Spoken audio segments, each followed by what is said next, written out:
Porque calor e dá uma sensação. Não é só isso. Eu tenho depressão.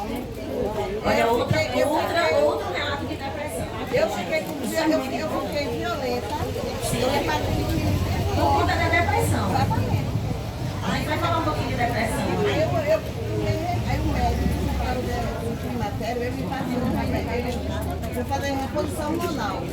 Fiz reposição hormonal durante 10 anos.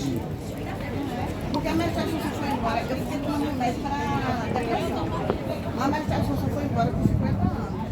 Com 50 anos eu fiz uma reposição. Porque o que é que acontece? Eu vou só explicar para ela voltar a falar. A mulher, antes de entrar na menopausa, que é a parada de vez da menstruação, ela passa 2 anos num período chamado climatério.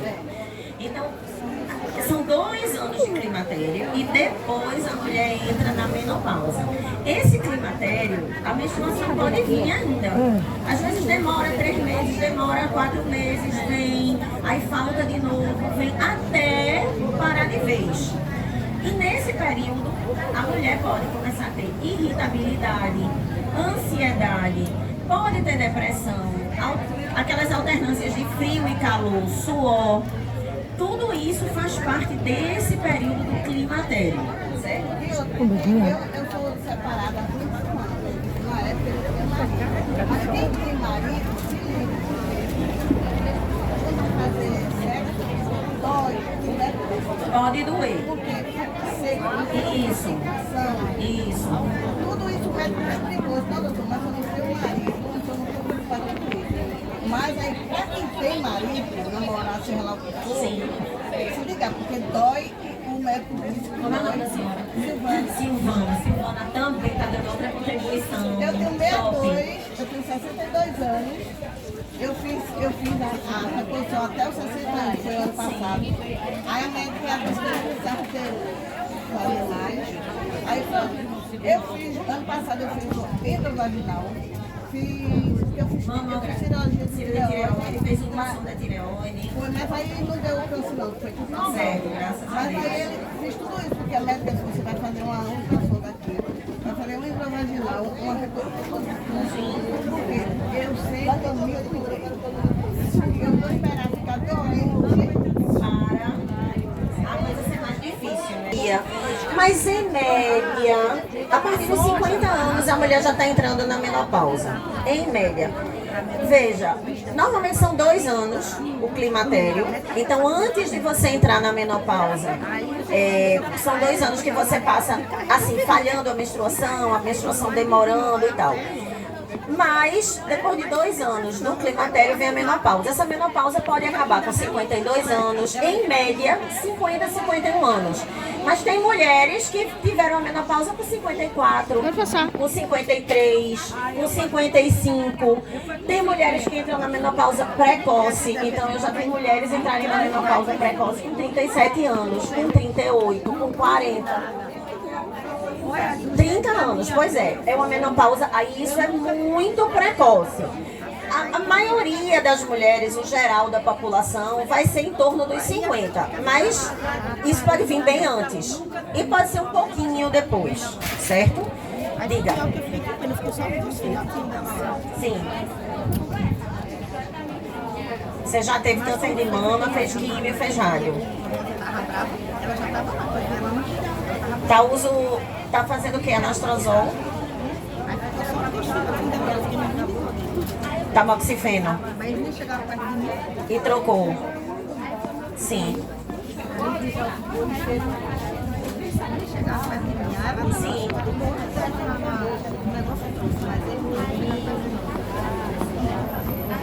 É porque a quimioterapia pode ter, ela realmente ela antecipa a menstruação.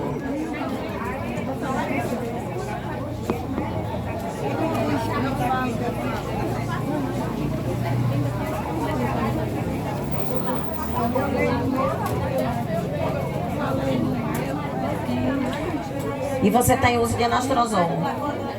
Tem que fazer ultrassom. Já conversou com o seu médico? Pronto, já volta e converse. Diga que teve essa menstruação, porque talvez ele vá pedir uma ultrassom endovaginal. E ter os hormônios. Você está com quantos anos agora? Já tava para entrar na menopausa, né? Mas aí ela teve essa menstruação e aí tem que ver o que pode ser. Aí tem que ver, tem que fazer uma ultrassom, tem que fazer citologia, tem que fazer a colposcopia, ver se isso é menstruação, que sangramento é esse. Não é normal. Então tem que fazer os exames para ver a causa disso, certo?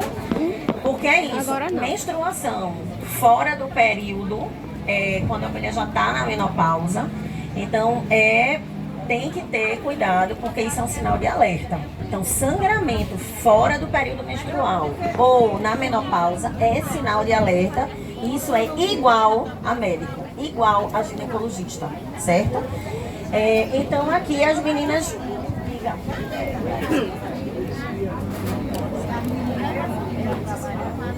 Já deve começar já a partir dos 30 anos. Fazer mamografia e ultrassom, porque ela é muito jovem ainda. Mas já deve começar. Tem mais alguém na sua família ou você foi o primeiro caso? É o primeiro caso. E outros cânceres?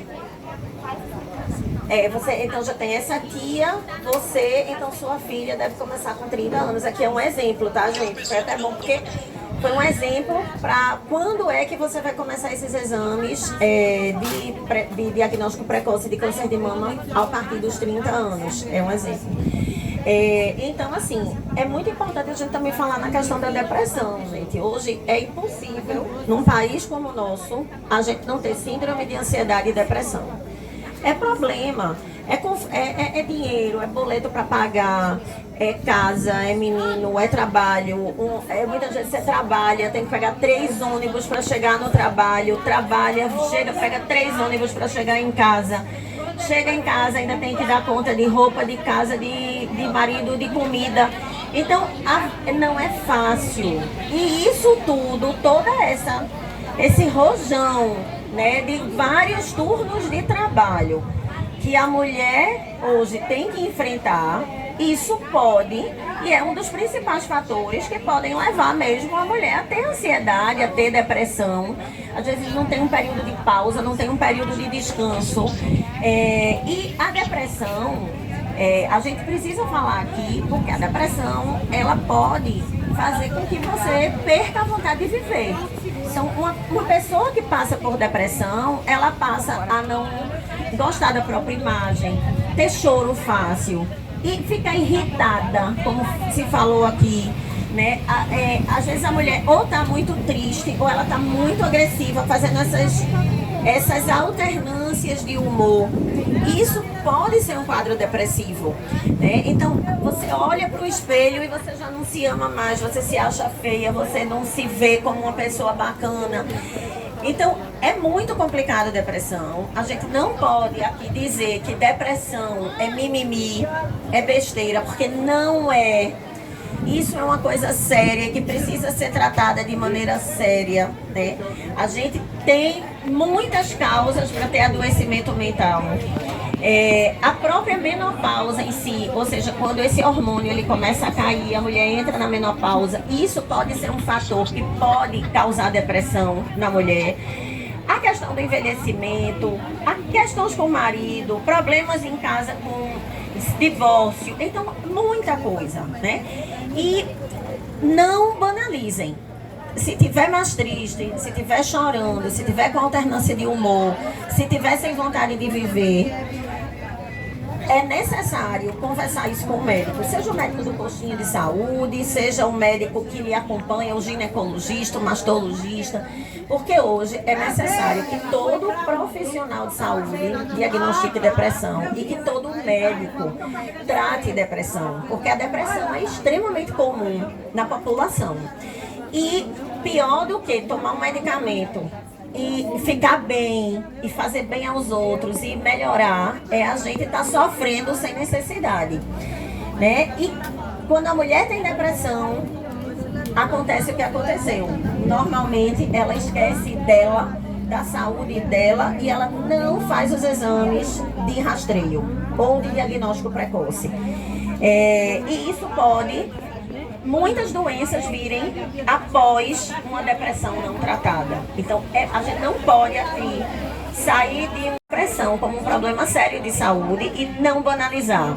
Não é mimimi, não é frescura, não é nada disso. É doença e precisa ser tratado.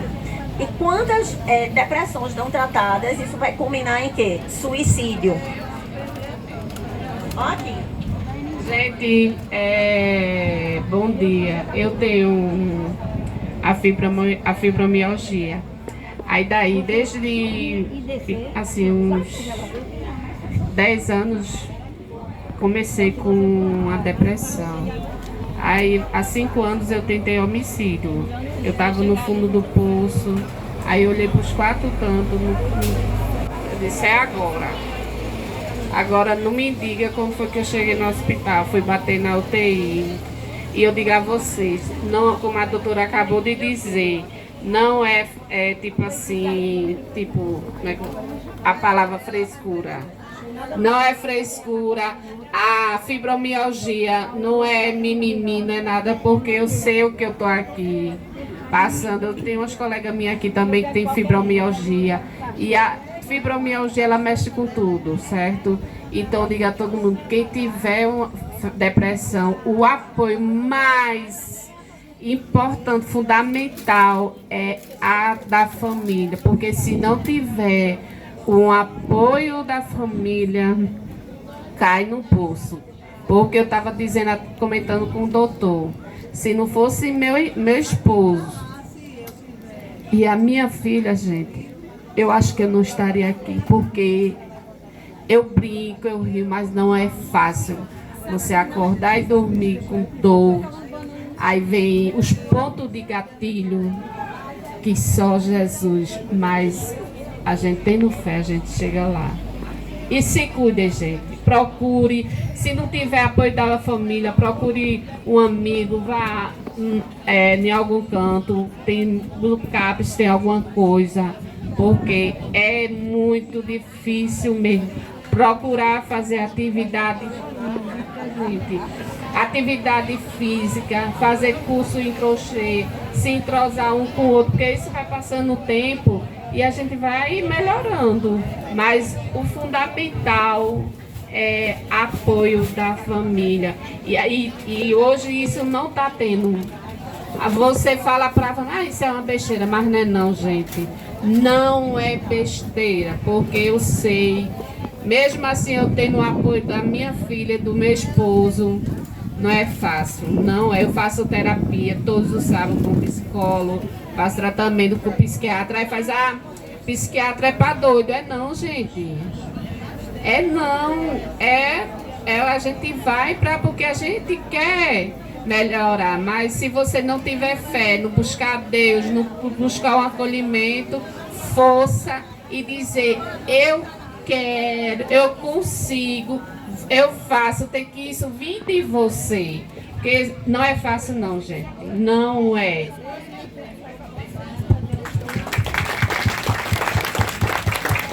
Não tem como a gente não fazer uma conversa, né, uma roda de conversa aqui, sem a gente trazer todas essas histórias de superação. Vejam quantas histórias, minha gente, de superação a gente trouxe hoje aqui. Né? Então, a história de uma mulher que cuidou do pai e teve depressão, depois veio a história do câncer de mama, a história, tantas histórias. E fibromialgia é muito comum em quem tem câncer de mama. Então, eu trato mulheres com câncer de mama e é muito comum as mulheres, depois do câncer de mama, terem fibromialgia. E não é fácil tratar fibromialgia, porque, assim, é dor. Então, o tratamento de fibromialgia precisa entrar com antidepressivo, precisa fazer exercício de resistência muscular. Então, é importante corrida. Eu tenho 2 capireiras. Pois é, porque é dor. Você acorda, você sente dor no fio do cabelo. Se é que é possível, mas sente. Então, é necessário entrar com antidepressivo, é necessário entrar com não sei quantos remédios de dor, fazer acupuntura, fazer fisioterapia, exercício de resistência muscular, como a musculação, corrida, pilates, porque se você para de exercitar, piora a crise de fibromialgia. E normalmente a crise vem com depressão mesmo. As pacientes que têm fibromialgia, elas têm normalmente associação com depressão. Então tem que tratar a depressão, tem que fazer terapia. E é isso, é a fé, a religião, a família, a rede de apoio. O essencial de tudo, minha gente, é a alimentação. Olha, principalmente a gente que tem fibromialgia, como a médica disse, o glúten é o pior veneno, certo? Glúten, refrigerante, isso são veneno para a gente, certo? Então, gente, vamos também ver a nossa alimentação, porque não adianta eu me entupir de remédio e cadê? Eu fazer uma atividade física, cuidar da minha alimentação. Aí eu não estou fazendo o quê? Estou só engolindo remédio. E se eu não buscar alguma coisa a mais, só ficar só lá tomando remédio e dor, tem cor. Não, gente, bora fazer uma academia, bora fazer um yoga, bora fazer um pilates. Junto com a coleguinha, vamos caminhar, certo? E a alimentação é o básico. O açúcar, a médica falou, é o pior de tudo. Então, gente, se cuidem. Outro assunto bem importante que a gente vai trazer aqui, que eu também não posso entrar muito, porque eu acredito que a nossa nutricionista já falou dessa questão da alimentação, né? Já entrou nesse tema, mas complementando com a questão da obesidade. Então, a obesidade hoje, a gente precisa ser tratada, né? A gente já vem de um tempo em que comer muito era sinal de saúde. E hoje a gente precisa entender que sinal de saúde não é comer muito, é comer certo. Os ultraprocessados, então, por que a obesidade, ela tá assim, tanta gente obesa e isso virou um problema de saúde pública? Porque por conta da alimentação, gente, é muito miojo, é muito refrigerante, é muito condimento industrializado, tipo quinoa, azul. É muita lasanha de pacote, hambúrguer, carne processada. E esses alimentos, eles não só contribuem para a obesidade, mas eles são alimentos que são cancerígenos. Então, há uma relação direta entre obesidade e 14 tipos de câncer. Então, quando eu falo em câncer de mama, câncer de endométrio, câncer de próstata no homem, todos os cânceres de cólon, de vesícula, de pâncreas, desses órgãos todos de estômago, eles estão relacionados à obesidade. E quando a gente faz uma mudança na nossa alimentação, a gente está reduzindo o risco de pressão alta, de diabetes, de obesidade, de colesterol alto, que é a gordura no sangue, e reduzindo o risco de 14 tipos de câncer. Então a gente aqui falou da vacina para o HPV, a nutricionista já falou da alimentação e aqui a gente tem que falar da obesidade. Então a obesidade, ela precisa ser vista, ela precisa ser tratada, a gente precisa ter cuidado com a nossa alimentação, a gente precisa fazer exercício físico, seja uma caminhada, gente, seja uma academia da cidade, um pilates. Quem não puder fazer agora, porque precisa passar pela reabilitação, mas começa a reabilitação com a fisioterapeuta e assim que ela liberar, vem para a prática de exercício físico. Então, tudo isso é fundamental para a gente manter o peso. E mantendo o peso, a gente mantém a saúde, inclusive também a saúde mental, porque a obesidade também pode contribuir para depressão e ansiedade. E, ao contrário, a depressão e a ansiedade, normalmente as pessoas comem mal, porque a comida funciona como uma fuga, né? Tem um efeito de um antidepressivo. E pode-se, a mulher que tem depressão, ela tem um risco maior de adoecimento. Então, lembrar aqui da importância do exercício físico, a importância de fazer uma caminhada, a importância de cuidar da saúde física, para que a gente, não é que a gente vai viver para semente, né, chegar aos 130 anos, mas enquanto a gente tiver nossa vida, a gente tem vida com qualidade. Né? A gente poder se movimentar, a gente poder sair, a gente poder dançar, conversar, ter amigos, viver bem, ir ao médico só para fazer prevenção e não para tratar de doença. Então eu acho que falar de saúde da mulher é a gente falar de promoção à saúde. Se adoecer, vamos cuidar, mas tudo que a gente tem que fazer é fazer de tudo para não adoecer, certo? Então, eu estou aqui